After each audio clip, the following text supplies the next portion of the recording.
those of you that don't know me, my name is Rhonda Clark, and I have the wonderful privilege today to introduce the next speaker. But I'm going to tell a little bit about his life to you. He is at pre-med right now in Florida, making amazing grades, learning everything he can. Next summer, he will be heading to chiropractic college. Okay? But I want to tell you a little secret about him. When he was about 11 years old, he picked this book up. Trust me, if you look through this book, he could not understand this book. But this is really where his love began. He started reading this book about what is his daddy doing, what is he learning, and he would read it. And for years, he's read through this whole thing. But really, it began a long time ago, I think, from the example of his father. You know what I'm saying? So, without any further ado, I have the privilege of introducing the next chiropractic, the next Dr. Clark, and Samuel Clark.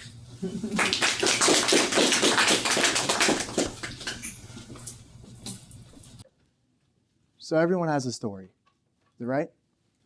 But the funny thing about your story is it doesn't really start with you.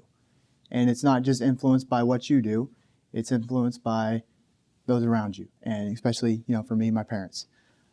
So my story begins with my parents. My dad was already a chiropractor for several years, and him and my mother decided that they wanted to have more children. They already had 2 older children. They started trying to have more children. And through that process, the Lord saw fit that my mother had 4 ectopic pregnancies in a row. And so there was a long, about 2-year span of a roller coaster ride of emotions. This excitement, anticipation, and then devastation and disappointment. Followed again by excitement, then devastation and disappointment again. So through this process, then they started looking for more options. And the Lord saw fit that they sought out in vitro fertilization, and the Lord blessed that, and my mom became pregnant with me and my sister Faith. So at that point, my mother decided to do everything that she could do, to take the responsibility that the things that she could do, and I was able to benefit from that. And I'll get more to that later. But she started doing everything she could to make us as healthy as possible. Diet, lifestyle, impeccable, perfect for her pregnancy with us.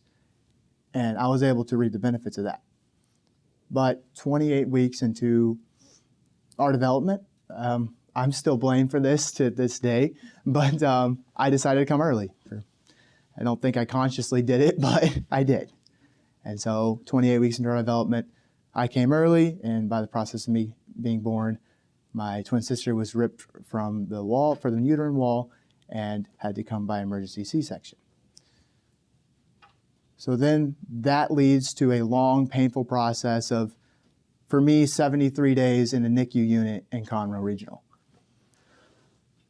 So a long waiting, development, and praying, and hoping, we'll be okay, we'll be all right. But the Lord blessed, and we continued to develop and get stronger, get healthier. And about some point in there, midway through that, my parents were feeling better. We were looking better. We were getting bigger. We were getting stronger. We were doing better. So they went out of town to my older sister's high school basketball tournament. So they're out of town, but they got word while they were at the tournament that I wasn't doing well. And by not doing well, I mean I was doing very bad.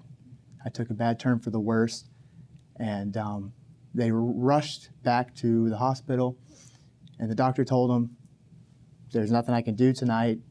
Basically, you have to wait out the night, and either one of 3 things will happen.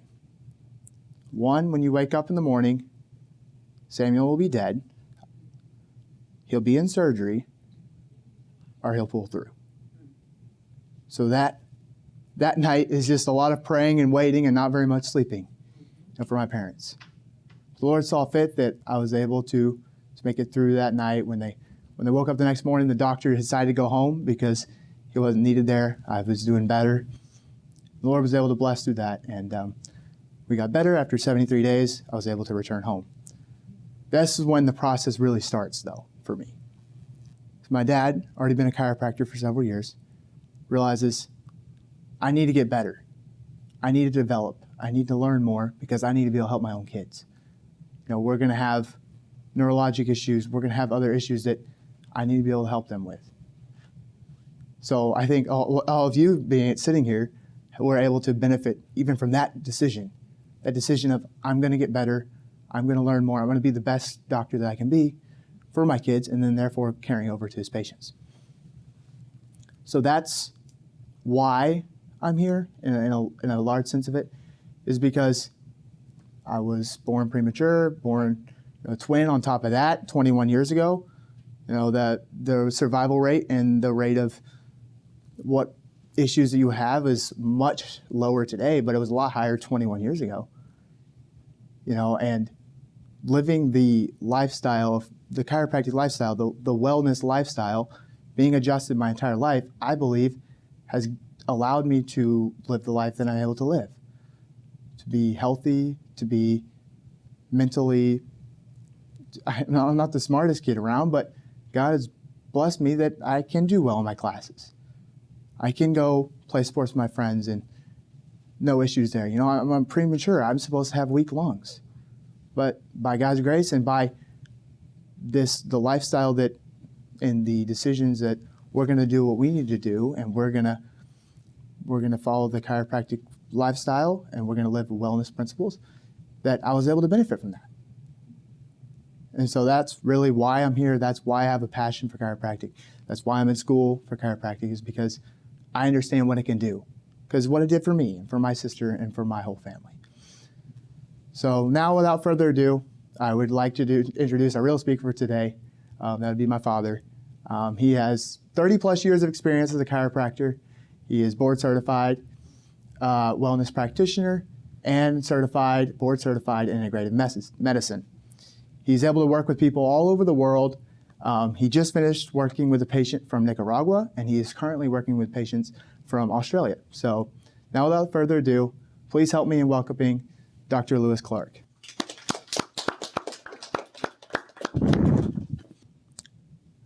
(1988), Rio de Janeiro, Brazil. The construction company finally finishes this project they've been working on. 2 beautiful condominium buildings built right on the beach right there. And I mean, the wealthiest people in Brazil have places there because of the location. Is unbelievable. And these are literally called palaces. Palace 1 and Palace 2. So when carnival time comes that year, thank God for carnival, because a lot of people were out in the town. Palace 2 falls down and crumbles to the ground. 8 people are killed. After that, you can imagine engineers from all over the world are coming down to see how could this magnificent structure collapse after just a few months of operation. And so after studying this for a number of months, here's what they found out. The construction company, in order to save cost, mixed seawater, salt water, with beach sand and cement to make the foundation. They cut corners on their foundation. Now I'm going to tell you that is a very familiar analogy to Americans. Americans will spend $5 on a cup of coffee, okay? They'll take trips, go around the world. They'll have the finest of vehicles, and they don't think of spending a penny on their most important foundations, and especially their health. Did you know it only takes one person in the family for their health to crumble in order to affect the whole family, right? And so that's the reason I'm here. That's the reason we do what we do. That's the reason I teach this particular workshop, where I give you foundational principles here to make sure that you have a strong foundation for your health and for your family's health. Okay? So we're going to get into that, but let me ask you something. First of all, if you had the opportunity to learn that, would you be interested in learning that? I think I'd want to know if there was something I could do, okay? And by the way, as you heard Samuel say, that's exactly what I did in 2001. When I said, you know what? Now is my time to up my game. And I had an incentive, Doc, to do that. And that's why I did that. But, you know, because of that, and I thank God for it, and you see God working in this, it allowed me to help a lot of other people I never would have been able to help if I hadn't have gone through that. And so I want to help you tonight by giving you 3 foundations, all right? And I'm going to tell you, there's people in this room, there's people that will be watching this, and they're in one of 4 categories. Number 1, they seriously need to invest in their foundation of health right now. They're crumbling already. There are some that are not crumbling already. Maybe they're even investing some, but they need to invest a whole lot more. And then there's some in here, okay, that are already doing really well and investing well, but they got other people that they know that they need to encourage to begin to invest. So if we're going to go on the road to wellness, let's be sure we take somebody with us. Y'all agree with that? So that's what tonight's all about. And so if you're interested in that, and if you've got somebody already on your mind, or as we go through this, if you come up, you think of someone, oh, I wish they would have heard that. I wish they were here for that. Then there's going to be an opportunity. There's going to be some special offers that we have tonight that aren't going to be available to anybody else except for the people that hear this talk. All right? And so the first thing I want to start with is this. What is the number one foundational principle that all good wellness is built on? I'm going to tell you what somebody's already making comments here. And now, you know what? We could come up with a lot of different ideas. What were you going to say? Prevention. Prevention. Absolutely. Right? What else? No, everybody's bashful. No problem. I'm going to tell you this. Most people don't think in this direction. But I'm going to tell you the most important things that are foundational to our health are not what we do, Miss Bonnie, but they're how we think. Because how we think determines what we do. So my goal tonight is not to change your actions, but to change your thinking. And then you'll willingly change your actions. Amen? And that's what we want to talk about. So the first principle that I want to tell you, and I think this came out in Samuel's story, is that from the time that you were conceived in your mother's womb, when one egg came together with the sperm, life began at that point. And within that cell was an intelligence that was able to take that from one cell to now up to 100 trillion cells. Now I'm going to tell you, something that's able to build 100 trillion cells out of one is some kind of intelligence. Amen? And so because of that, the first thing I want you to understand is that intelligence didn't leave your body when that forming was complete. It's still there operating your body every single day, every single moment. And this is what I say the most important. If this principle is not true, then nothing that I do in my office for 30 years could ever make a difference to help anyone. But I thank God that it is true. And that is this. Your body has an ability to heal itself. Your body is intelligent and your body heals itself. Can anybody say amen to that? Amen. Now, let's talk about that for a second, okay? You ever had a cut? How did that cut heal? Was it the Band-Aid? No. Was it the peroxide you put on there? Although that's a really good idea. Okay. Okay, what about a broken bone? Anybody here ever had a broken bone? Okay, yeah. So broken bones, you put a cast on a broken bone, right? Does the cast heal the bone? No. Now, what about the doctor that applied the cast? Did the doctor heal the bone? What happened?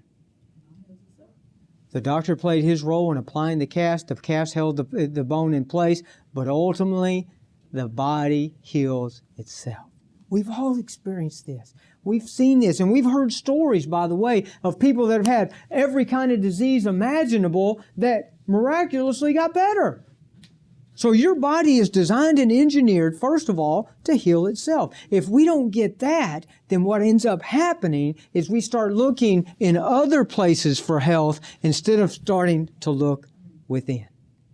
If you change that perspective right there, and you quit looking out and start looking in, that right there will change your entire health paradigm for your family and begin to give you a more solid foundation. Because what's the danger if we don't? We start looking for another answer. So it might be we think it's going to be a drug, or we think it's going to be a surgery, and we don't take into account, is there something maybe that I need to change? Does that mean that drugs or surgery aren't ever necessary? No. But it means it's not the first place that we look. First, we look at what can I do, and why did this happen? Is there something I can change that will begin to cause this healing process to occur? And then, thank God, we have medical care, which is for crisis. When the body is not able to heal itself, then we can use something. But if we jump to that first, there's always a side effect from that. Yes or yes? I'll help you with the hard ones, okay? All right. Now, so number one, the body heals itself. Thank God that it does. Number two, in your womb, when you were developing, when those cells started dividing, they were at first undifferentiated, meaning that they're human cells, but you can't tell anything else about them. You can't tell if it's a heart cell, liver cell, or anything like that. But then, at some point, they begin to have cells that differentiate. And the first cells that can be identified, the first type of cell that can be identified in the womb is the nerve cell. You know why that is? Because the nervous system is the master system. You know what that means? The nervous system runs everything. You're sitting here tonight, your heart's beating. Are you thinking about it? No. No? You know why? You don't have to, thank God, because your brain is handling that without you thinking about it, right? You're breathing, right? You weren't thinking about that either until I just mentioned it, okay? So that happens without us thinking about it. But what's going on with that? Does the heart beat by itself? No, it beats under the command of your brain and nervous system. It's what's called the autonomic nervous system. That means it's automatic, okay? So if the body heals itself and the nervous system is the master system, and it is, then the third principle ought to start to become very obvious. The condition of your master system, of your nervous system, should now become your primary concern. And we're going to talk about why in a minute, but I want to tell you this, that your nervous system needs no interference between brain and body, and that interference is called subluxation. If a subluxation occurs, it begins to rob your nervous system's ability to control the body. So your brain controls your body, yes or yes? Yes. But your body also communicates with your brain. A lot of people don't think about that. But did you know without that signal, without that information, how could the brain make decisions without information? Did you also know that the brain is depending on the body to keep the brain charged? It's like a battery. If there's no, you've probably even experienced this. You have a day where you just lay around on the couch all day. By the end of the day, you're exhausted. You're like, I just got to go to bed. It's like, I didn't do anything. Other days, you're up moving around and doing a whole bunch of things, and you still got energy. The movement of your body, the stimulation from the body to the brain keeps the brain sharp. How many people have seen somebody in their family begin to lose mobility? And then what happens next? They begin to lose cognitive ability. Then their thinking begins to go down. They don't get up. They don't move. Their memory starts to fall apart. These things happen because movement is essential to good health because it affects the brain. So what a chiropractor does is they remove subluxation. Y'all with me? Subluxation is interference from brain to body, affects the nervous system, and prevents the body to being able to heal itself and to keep itself healthy. What kind of problems? Well, let's look at how in the world would you end up getting a subluxation? How would something like that happen? Well, how about the first place it happens? The most common place, the first subluxation occurs, is at the birth process itself. Did you know that the birth today in America has become a procedure, not a natural process? I mean, being born in a hospital, I thought hospitals were for sick people. You know, it's kind of like, you know, what happened now? It's like, oh, you didn't get your baby born in a hospital? All my grandkids were born at home on my daughter's side. And I've got 5 grandkids all born at home, all with midwives. Well, actually, truth be known, midwife was there for about 3 of the 5, I think, or maybe 2 of the 5. The rest of them that my daughter called so late that my wife and her husband delivered at least 2 or 3 of the babies, okay? So it's a natural process. It's been going on for thousands of years. Why do we make it such a difficult procedure? And why do you have to go to the hospital if you're a healthy person where you might get sick? Now, and so unfortunately, Samuel blew that for us, as y'all heard. We had a beautiful plan. It was going to be at home birth for twins. Well, it's going to be all natural. It's going to be amazing. And God said, no, it's not the way it's going to go. And that's okay. It's all right. I'll give up my dreams for God's plan, His glory. And I think that's what happened. But the point is that we need to think about how can this occur. So number 1 could be the birth process. Number 2, D.D. Palmer said this. This is the developer of chiropractic. He said all dis-ease in the body, all dis-ease comes from some type of stress. Now, he said stress is 3 types. There's physical stress, there's emotional or mental stress, and then there is the dreaded chemical stress. You know what that means? It's like, hey, you know what? We have bad posture. Man, today, the biggest challenge that we have in our lifestyles is the fact that we sit way more than we should. We're on computers, and that was bad in the 90s. That was bad at 2000. But what about today? We're on our phones. We're on our tablets. We're in our lap. We're not even at the desk anymore. Now we're down in our lap. Our heads are down like this. We wonder why, you know, we get this forward head posture and we get these rounded shoulders and we get these things going on. But did you know posture is a good indicator of your brain health as well? And when we start losing posture, we also start to lose neurologic function as well, okay? So physical things, but not just those. You know what? Some people have been in car accidents. Bam, somebody runs into them. Not their fault, but they got a problem. Some of them have bad falls. They get sports injuries. That's physical stress. That can cause interferences to your nervous system called subluxation. That can prevent your nervous system from controlling your body as well as it should and you not healing like you should now. The second thing is, what about emotional stress? Anybody here had any stress this week? How many people are already planning on having stress next week? Right? I mean, we just go ahead and plan it out in advance. We know it's coming, right? It's a part of life, okay? And so we have to have ways to deal with this. Physical things, emotional things, and then chemical things. What's chemical stress, Doc?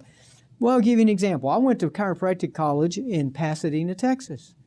In Pasadena, Texas, they don't even trust air they can't see. I mean, there's so much chemical plants over there, you know it. So what does that mean? It means if we breathe enough bad air, drink enough bad water, eat enough toxic food and processed food and chemical foods, we're going to end up with some stress on our body, and we're going to end up creating subluxations, interference to our nervous system where our body can't heal like it was created to do. Does that make sense to you? Does anybody think that possibly this could be a problem in our world today? Does anybody think that maybe this might be a little bit of the reason why Americans' health, do you think Americans' health is going up or down? Down. Is that unanimous? We all say down? Okay, do you think drug sales are going up or down? More drugs, less health? That's not the answer. We have more drugs every year and we have less health every year. Did you know diabetes has been on an increase for like 39% over the last 3 to 5 years? Did you know even elementary school kids now are diagnosed as diabetic? And I'm not talking about type 1 diabetes, I'm talking about type 2 diabetes. And that has to do a lot, obviously, with some of this chemical stress, which is also known as sugar, okay, which is rampant in our society, right? So with that said, let's talk about what happens when we get subluxation. So if these things are true, and they are, if these affect people, and they do, okay, then what happens when you get a subluxation? Well, number one, are you going to have more pain? Of course. Did you know, though, pain is the last thing to show up? Now, I'm thankful for this. It's also the first thing to go away, typically. So patients start care with us, they feel a whole lot better within a few weeks. That doesn't mean the problem's corrected. It just means you're back to where you were before the pain actually started, which means you had a problem for probably years. Okay? So pain's the last thing to show up, but certainly it's going to increase your pain. Is it going to increase or decrease your mobility? Decrease mobility, right? Okay, do you think that your spine is going to last longer and your joints are going to last longer, or is it going to cause more degeneration? Misalignments of the spine, interferences are going to cause more degeneration. So you got more pain, less mobility, more degeneration, and we haven't even touched all the other things. What about what it's doing to your brain? So now less stimulation to the brain. Are we going to have initially more brain fog? Yeah, trouble focusing. Then as that goes on, we start to get short-term memory loss or PTSD type symptoms. Then we end up with more cognitive decline as things go on. Along the way, you pick up some anxiety. Did you know that almost 50% of the people I come in that I see now have some type of anxiety? They come in to see me and they're anxious about things. And then you know what happens after that is you have trouble sleeping. And then that makes everything worse, you know? So, and it's all because the brain is losing the input, the stimulation, the activation to keep it balanced that it needs. And so removing the interference is the key. So if we remove the interference, we have the ability for the body to do what it was created and designed to do, which is begin to heal and get healthy again. Does that make sense to anybody? You can see now how the change in focus from number one, when we begin to think that health comes from outside instead of inside, then we begin to make bad decisions. And then once we make a bad decision, then there's a consequence to that. And then, you know what? Now you may be in a crisis where you have to do some other type of medical intervention, and then there's consequences to that. And before you know it, you know, people come in to see me and they have a bag of drugs that they're taking. I think the average senior right now is taking on average something like about 7 drugs over 65 years old. You know? Carol, you take how many? 0. Yeah, 0. But you've been practicing the chiropractic lifestyle for now about 15 years. 14 years. So my point is that, let me give you an example. Let me close with a story. So my very first patient, she was going to be here tonight, and there's a reason she's not here. She's in her 80s now. Okay, she started with me on August 3rd, my very first day in 1992. And I think she actually was the only patient I had that day. I'm sad to say. And you know what? You don't do very well with just one patient, okay? But thank God she's still with me. It's amazing to me. Now, I'd grown up with her boys. She knew me, and we had a little open house. She had a shoulder problem. She came in. We were able to help her with that. But she stayed on care consistently. And you know what? We've worked through a lot of things with her, Buna. We've worked through knee problems. We've worked through other shoulder problems again. We've worked through some spinal issues. Do you know now she's in her 80s? And you know why she's not here tonight? Because she's making dinner tonight for her son and grandkids. She's serving other people. Every week she's working in the food pantry in her church. In her mid-80s, okay, and she's still serving other people. Most people, long before that, are having to be served. That's the bright side of the story. That's the consequence. That's of making good decisions. But now I'm going to tell you the other side of the story. All those years of her being faithful, coming here. Her husband, never consistent chiropractic patient. And unfortunately, he got cancer. And then after that, he had a heart issue and he died. He's no longer with us. Her son, who's younger than me, had a heart attack at 53 and died. Never was a consistent chiropractic patient. So we have to kind of take our time machine out and look down the road here the next 5, 10, or 20 years and say, which side of this equation are we going to be on? Are we going to be looking to experience more abundant health and more life? Or are we going to be the one that's now being served, okay, or the one that's left our family and our family structure has suffered because of our loss and because of us being gone?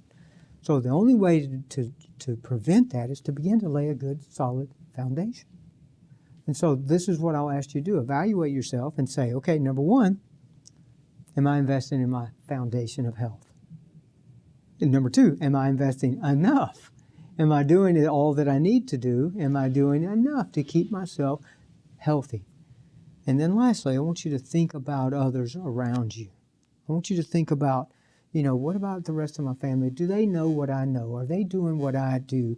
How can I influence them to begin to think about this? Because, Bonnie, it's a lot harder to get your health back once you've lost it. And a lot of people don't think about what you brought up first, Miss Jackie, was prevention. Because you're right, that is really the key, is don't wait until you're sick. Because, the first, I'm pretty sure for males at least, and maybe females as well, the first symptom of heart disease is a heart attack. In other words, most people don't know they have a problem developing until they have a major crisis in their life. So I'm all about, let's do something ahead of time. And so that's what we're going to do tonight. I'm going to offer you a special opportunity, as I said, to get our new health transformation evaluation. Now, this is going to involve a lot of different things. You're going to need to, first of all, find out where we're at, right? And for the people that you send here, I got to see where you're at. I got to have a full consultation. You know what that means? That means me listening to everything you have to say, and I mean really listening, and then me asking you some questions about what you said to make sure I clearly understand where we're at. We got to have a starting point. Then number two, a complete evaluation. And that means neurologic, okay? That means structurally. Sometimes it even means running blood work, depending on what kind of problems that we see. And maybe we need nutrition therapy. Maybe we need just chiropractic. Every person is different. This is not a cookie, cutter, one size fits all. Everybody's at a different place. Some people already have a lot of good things going on in their life. They just need to add in another piece, okay? And then even involves an x-rays if necessary, blood work reviews that you already have. All that's included in this evaluation, and an action plan. Now let me ask you something. If you went across the street over here to the hospital, and if it were even possible to get that, and it's not, by the way, okay, to get that type of evaluation, that thorough of a workup, what do you think something like that would cost? Medicare won't pay for it. Exactly. You're right. What do you think, Buna? I think, gosh, several thousands of dollars. That's what I think, just go too. to the hospital and test running. If you park at the hospital, I think it's about $1,000. I mean, honestly, it would be several $1,000s to get that kind of workup done. And I'm going to tell you, because we're a family office and we serve families, and we have served families now for 30 years, to get that entire workup at our normal cost is between $200 and $250, depending on what test you need. And that's not including blood work. It might be a little bit more. Somebody that you know that needs that tonight, I'm going to do something that's going to be off the chart. I'm going to drop it to an incredibly low price only for the people that are here and the people they refer. $47. That's for a limited time only. I won't do that forever. I'll come to my senses at some point because that's a lot of work, you can imagine. $47. And so I'm going to ask you to think about tonight before you leave who you want to make an appointment for. We'll call them and schedule it, and we'll look forward to seeing them. And if you're not being evaluated currently, then you need to get evaluated. Okay? And the same offer is good for you as well. Okay? Now I want to thank y'all for being here, by the way. Okay? It means a lot to me. I know you have other places you could be, but it's been this time. I want to make it worth it for you. And so take this information and apply it, because you know what? We've all heard good stuff before. How many times have you sat in a seminar and heard good stuff and then done absolutely nothing about it? And months later, you're still the same place you were, and you forgot about the good stuff you learned. You must take action on what you hear. It will not profit you unless you begin to actively take action. Change your thinking. Next time you're in a health crisis, think about that. The body has the ability to heal itself. Why is it not happening? Where is that? When's the last time I was evaluated my nervous system to see if my master system is working, where my brain's communicating with my body, and my body's communicating with my brain? And then get checked out, get adjusted, and do the other things that you need to do. So I want to thank you for being here. God bless you. Appreciate y'all. That's kind.